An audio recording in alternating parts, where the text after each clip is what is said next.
želiš da vidiš kako ćeš spavati u štali, ovaj će morati da kuje vrata od štale. Da te brani samo dok spavaš.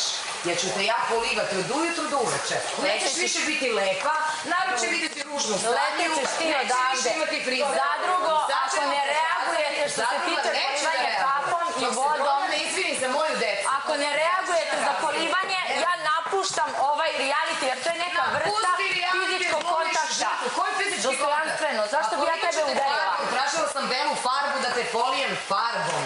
Pa traži i dalje. Ološu. To si ti. Sa tarifom od 100 evrića. To si ti. Zato su ti uzeli decu. I zato si ljubomorna Starleta, su ti uzeli posao.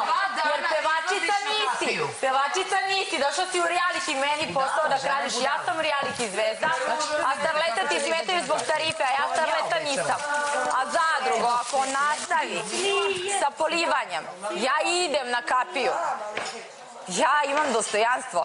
Neću da me vi ponižavate kroz Maju Nikolić. Jer onda vi podržavate nasilje. Znači još jedno polivanje, ja idem na kapiju. Pa pošaljite pismo ili ne morate. Rekli su mi da se iskuliram, hoću. Evo, Zadrugo, ja ću da se iskuliram, kuvam kafu, čistit ću je.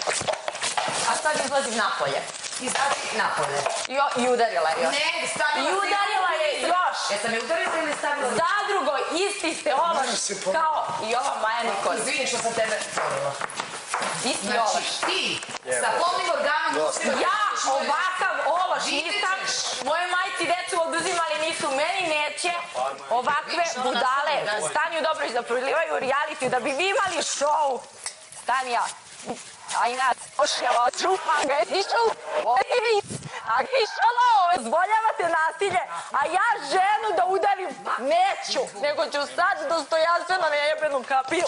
Evo, kupaj slobodno, kupaj, idem. Prijatno doviđenja, srđenja, živjeno tokale, ja želje da je umrao, dok ja mora da se ruka. Jebite se svi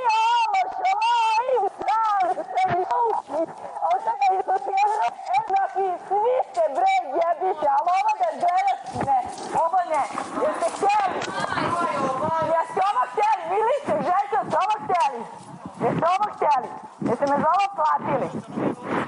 Stanja, dobro i sad izlazi, a vi se jebite svi. Samo kupaj. Nemoj to više da radiš. Prijatno, doviđenja. Ja sam čitala u ugovoru da fizički kontakt ne postoji. Žena me udara flašom i poliva. 5. dan na farmi, bre. Nećemo slušamo ceo dan to. Slušat će, ali ja treba ceo dan slušam sa Anabelom. Ja sam Anabelu, ja sam danas po Anabelu iskulirala. Nek ide na kapiju. Kad izađe na kapiju, Stanija je diskvalifikovana kad izađe na kapiju. Stanija je po pravilima show programa diskvalifikovana kad izađe na kapiju. Eto ti nervni slom. Droljo sa tarifom od 500 evra. Nervni slom i marš napolje. Gaziću je svih ovih 7 dana ima da čisti kućicu i polivaću je svaki dan. Sad ćeš da vidiš. Ko me nagazi, dobit će isto. Samo mi pominjite deca.